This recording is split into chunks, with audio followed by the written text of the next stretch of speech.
Di ba ang tatay mo, si MP Duterte, siyang gumagamit habang siya presidente. Kasi nahihirapan daw siya sa trabaho. Oh. Di ba? Oh, sige nga. Pakinggan natin to, mga wait lang ha.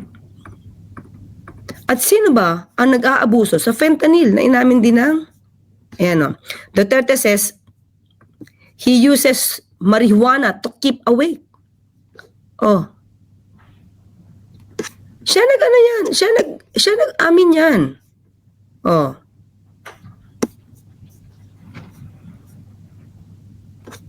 Okay pa natin. Sige nga, natin na. President Rodrigo Duterte says he uses marijuana to stay awake for strenuous activities. Duterte is at the helm of the bloody crackdown on drugs, but admits to using marijuana, an illegal substance in the Philippines.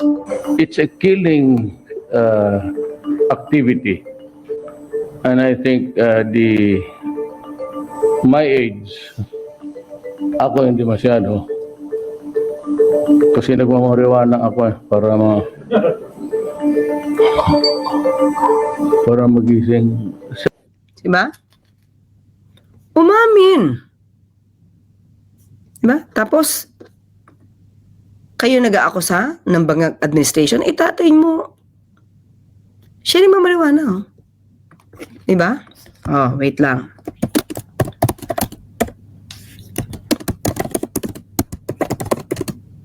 Oo, at sinabi pa niya, inabuso niya yung fentanyl, kaya nagalit sa kanya yung doktor niya. Kasi, ang sarap daw ng feeling. Sabi niya, feel niya, high siya. Diba?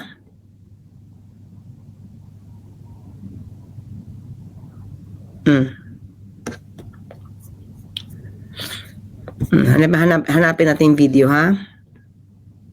Sige, ito pa. Kung timeline down din ng pag-uusapan natin, dapat to, inalam mo muna. Diba? I was already near this hotel, but my doctor, Edward Lim, is one of the best. He's based in America, is here. He's also the doctor of Sunny. Panauna ako because of my spinal injury. He got this.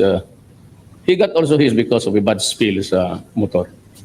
But ang problema ko, I had an accident when I was already 68 years old. And so C4 and C7 ang tinamaan talaga.